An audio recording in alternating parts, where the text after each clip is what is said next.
जय जय रघुवीर समर्थ. समर्थ म्हणतात की दुसऱ्यांचं चांगलं होण्याची भावना जर आपल्या मनामध्ये असेल तर आपलं पण उत्तमच होतं असं समर्थांनी आपल्याला ते सांगितलं. आणि म्हणून समर्थ म्हणतात की बऱ्याच वेळा आपण दुसऱ्याचं चांगलं चितत नाही, दुसऱ्याचं चांगलं झालेलं आपल्याला बघणं होत नाही. मग समर्थ म्हणतात की तशी जर भावना असेल तर आपलंही उत्तम होत नाही असं समर्थ आपल्याला ते सांगतात.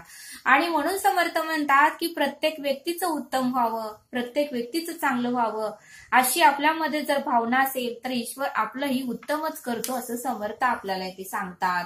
आणि म्हणून समर्थ म्हणतात की संत लोकांमध्ये तशी भावना होती आणि म्हणूनच संत लोक तरली असं समर्थांनी आपल्याला ते सांगितलं. आणि म्हणूनच संत लोकांना साक्षात परब्रह्माने दर्शन दिलं असं समर्थ आपल्याला ते सांगतात.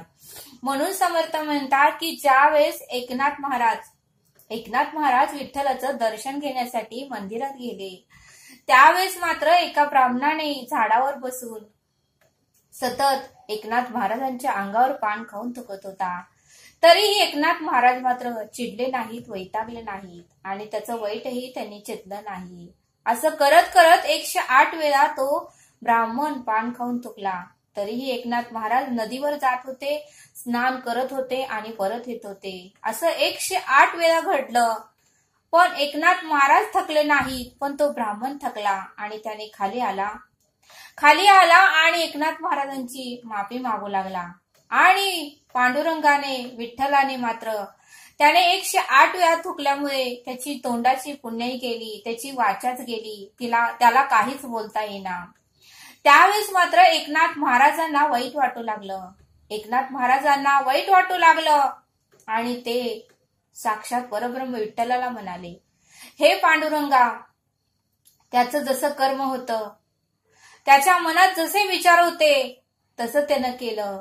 आपल्या मनामध्ये जर तसे विचार आले तर त्याच्या आणि आपल्यामध्ये काय फरक राहणार. हे ईश्वरा, हे पांडुरंगा, त्याने 108 वेळा माझ्यावर थुकलं म्हणून खरंच माझं महत्भाग्य आहे की या नदीचं या तीर्थक्षेत्राचं मी 108 वेळा स्नान करू शकलो, आंघोळ करू शकलो. आणि म्हणून मी तुम्हाला विनंती करतो की याची वाचा तुम्ही परत द्या. एवढं त्या ब्राह्मणाने एकनाथ महाराजांना त्रास दिला, त्यांच्या अंगावर थुकला, तरी एकनाथ महाराजांचे त्या ब्राह्मणाबद्दल उत्तमच विचार होते असं समर्थ आपल्याला ते सांगतात. आणि मग पांडुरंगाने त्या ब्राह्मणाची वाचा परत दिली आणि त्या ब्राह्मणाने ईश्वराची आणि एकनाथ महाराजांची माफी मागितली. म्हणून समर्थ म्हणतात की आपण दुसऱ्यांचं वाईट चितायचं नाही, आपण इतरांचं चांगलंच चितायचं, इतरांसाठी चांगलीच भावना ठेवायची असं समर्थ आपल्याला ते सांगतात. समर्थ म्हणतात की जनाबाई ही ईश्वर पांडुरंगाची भक्ती करत होती, पण एक वेळा पांडुरंगाची शाल चोरीला गेली असा तिच्यावर आला. ज्यावेळेस ती दळण दळत होती त्यावेळेस पांडुरंग तिच्या मदतीला जात होता आणि तेथेच पांडुरंगाची शाल विसरली. पण गावकरी लोकांना वाटलं की जनाबाईच्या घरात शाल आहे, या अर्थी जनाबाईंनी चोरी केली. आणि त्यावेळेस मात्र गावकरी लोकांनी जनाबाईला शिक्षा द्यायचं ठरवलं आणि सुळावर चढवलं. त्यावेळेस जनाबाईची भक्ती एवढी श्रेष्ठ होती, एवढी उत्तमाची होती की त्या सुळाचंही पाणी झालं. बघा म्हटले समर्थ, म्हणजे गावकरी लोकांनी जनाबाईचं वाईट चितलं पण ईश्वर पांडुरंगाने मात्र तसं घडूच दिलं नाही. कारण परब्रह्माला, ईश्वराला खरं का असत्य काय आहे ते माहिती होतं. आणि म्हणून समर्थ म्हणतात की आपल्यालाही या कलियुगामध्ये त्रास देणारे बरेच लोक आहेत. आपल्याला वाटतं की ईश्वर जे चांगलं करतात त्याला साथ देत नाही आणि जे वाईट करतात त्याला मात्र साथ देतात, त्याला मात्र भरपूर पैसा देतात, त्याला मात्र सुख समाधान देतात. पण समर्थ म्हणतात की ईश्वराचं सगळ्याकडे लक्ष असतं, ज्याच्या दृष्टी खालून गेले असे काहीच नाही उरले, त्यांची पुण्यही असते.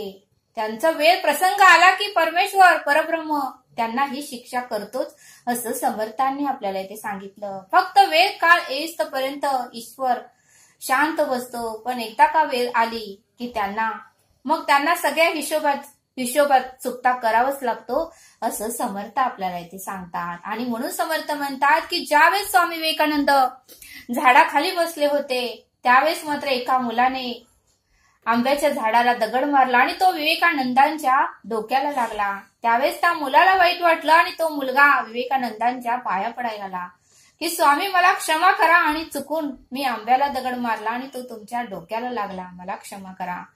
त्यावेळेस सुद्धा विवेकानंदांनी खूप छान उत्तर दिले। ते म्हणाले की तू झाडाला दगड मारलास तर झाडाने तुला आंबा देऊ केला, पण मला तू दगड मारला तर मी तुला काहीच देऊ शकत नाही। म्हणजे त्या मुलाने स्वामी विवेकानंदांच्या डोक्याला दगड मारला, चुकून मारला, त्यांनी काय मुद्दामून मारला नाही। तरीही विवेकानंदांच्या मनात त्याच्याबद्दल उत्तमाचीच भावना होती, उत्तमाचंच त्याचं व्हावं असं त्यांच्या मनामध्ये इच्छा होती। मग म्हटले समर्थ, म्हणजे त्या लोकांची जे काही या युगामध्ये येऊन गेले, जे संत असतील, स्वामी विवेकानंद असतील, त्यांचे विचार उत्तमाचे होते आणि म्हणूनच त्या भूतलावरून हे तरले, म्हणूनच त्यांना परब्रह्माने साथ दिली, म्हणूनच त्यांना परब्रह्माने प्रत्येक संकटातून सोडवलं आणि म्हणूनच परब्रह्माने त्यांना दर्शनही दिलं असं समर्थ आपल्याला ते सांगतात।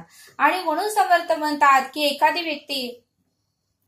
व्यक्तीशी आपल्याला पटत नाही, त्यावेळेस त्या व्यक्तीचा आपण वाईट चित्तो, पण समर्थ म्हणतात जरी त्या व्यक्तीचं आपल्याशी पटत नसलं तरी त्या व्यक्तीबद्दल वाईट चित्तू नका। म्हणून समर्थ म्हणतात की जेथे आपण बरोबर आहे, आपलं चुकलेलंच नाही, आपली बाजू जर सत्याची असेल त्यावेळेस मात्र आपल्याला बोलता आलं पाहिजे।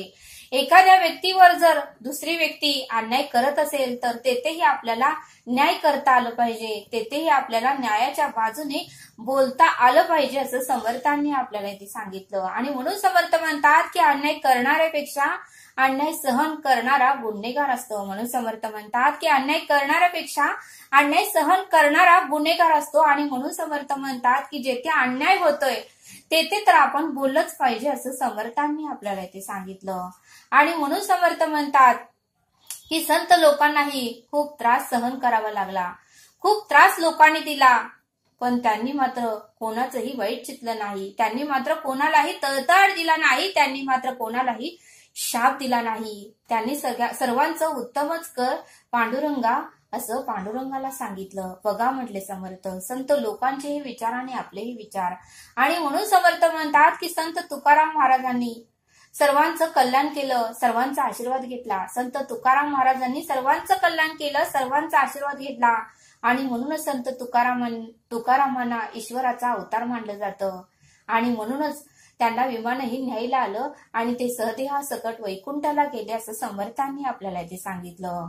आणि म्हणून समर्थ म्हणतात की संत तुकारामाच्या या भक्तीमुळे, या वागण्यामुळे एक राजा त्यांच्यावर प्रसन्न झाला आणि संत तुकाराम महाराजांना म्हणाला की माझ्या राज्यातील सोनं मी तुम्हाला देण्यासाठी आलो आहे। त्यावेळी संत तुकाराम महाराज म्हणले या सोन्याची मला गरज नाही, भंडारे डोंगरच माझ्यासाठी सोन्याचा आहे। त्यावेळेस मात्र बघा पूर्ण भंडारे डोंगर सोन्याचा झाला। बघा म्हटले समर्थ, त्यांच्या बोलण्यातही एवढं सामर्थ्य होतं की ते जे बोलत होते ते सत्यच होत होतं असं समर्थांनी आपल्याला इथे सांगितलं।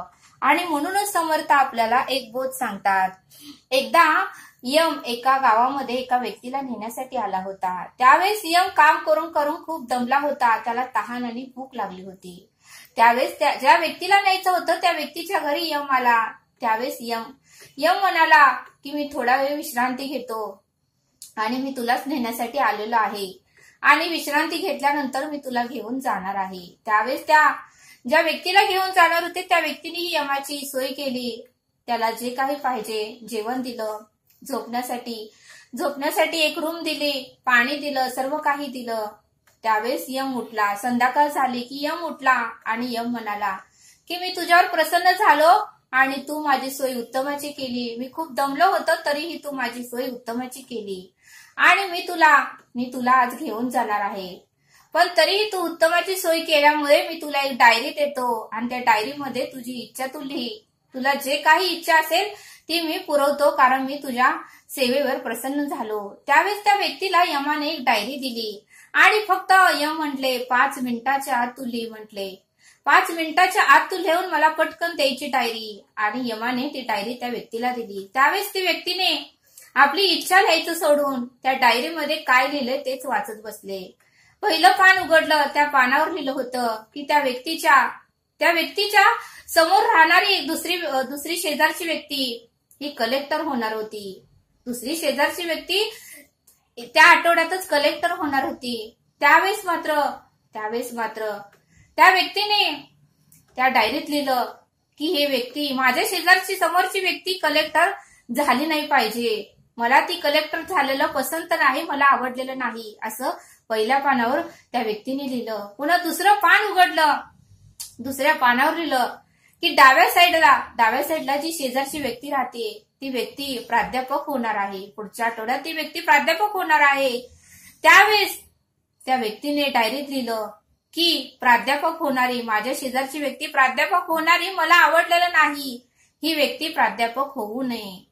तिसरं पान उघडलं, तिसऱ्या पानावर लिहिलं की उजव्या साईडला राहणारी व्यक्ती सरपंच होणार आहे, पुढच्या आठवड्यात उजव्या साईडला राहणारी व्यक्ती सरपंच होणार आहे. त्यावेळेस त्या व्यक्तीने तिथेही लिहिलं की सरपंच ती व्यक्ती झालेली मला आवडणार नाही, ही व्यक्ती सरपंच होऊ नये. असं करत करत 5 मिनिट झाले आणि यमाने मात्र त्याच्या हातातून डायरी विस्कावून घेतली. आणि विस्कावून घेतल्यानंतर त्याच्यावर त्याची इच्छाच लिहिलेली नव्हती. आणि यमाने वाचलं तर त्याने आपल्या शेजारी जे कोण काय काय होणार होतं ते होऊ नये असं लिहिलं होतं. त्यावेळेस यम म्हणाला, अरे देव तुला द्यायला आलाय आणि तू मात्र दुसऱ्यांचंच बघत बसला, दुसऱ्यांचंच वाईट चितत बसलास. आपलं बघायचं सोडून तू दुसऱ्यांचंच बघत बसला आणि तूच तुझ्या पायावर कुरडा मारून घेतली आणि तूच तुला खड्ड्यात पाडून घेतलंस. अरे मी तुला अनमोल 5 मिनिटाचा वेळ दिला होता, त्या 5 मिनिटांमध्ये तू तुझं आयुष्य जरी मागितलं असतं तरी मी दिलं असतं. या 5 मिनिटांमध्ये तू जर उत्तमाचं मोक्ष मागितलं असतं तरी मी दिलं असतं. या 5 मिनिटांमध्ये तू घरच्यांसाठी काहीतरी मागितलं असतं तरी मी दिलं असतं.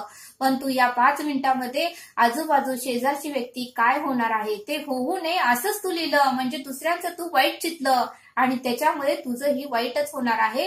आणि आता या क्षणाला मी तुला घेऊन जात आहे.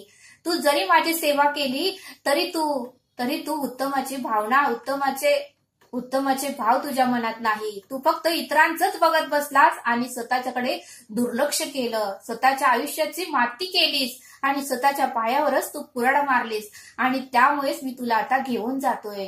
मग बघा म्हणले समर्थ, या बोधातून एकच तात्पर्य मिळतं, आपल्याला परब्रह्म ईश्वर सगळं काही देतो, पण आपल्यापेक्षा जास्त दुसऱ्यांचं का आहे याकडेच आपलं लक्ष जातं. आणि जे आपल्याला वैभव मिळालेलं आहे, जे आपल्याला समाधान सुख मिळालं आहे त्याच्यामध्ये आपण आनंद मानतच नाही. त्याला माझ्यापेक्षा जास्त का मिळालं, त्याला का गाडी मिळाली, त्याला का बंगला मिळाला, तोच का माझ्यापेक्षा पुढं, तीच का माझ्यापेक्षा सुंदर, तीच का कलेक्टर झाली, तोच का एवढा श्रीमंत, त्याच्याकडेच का कार गाडी, ह्याचा विचार करत आपलं आयुष्य संपून जातं. आपल्या डोक्याचे केस पांढरे होतात, हातात काठी येते आणि आयुष्य निघून जातं.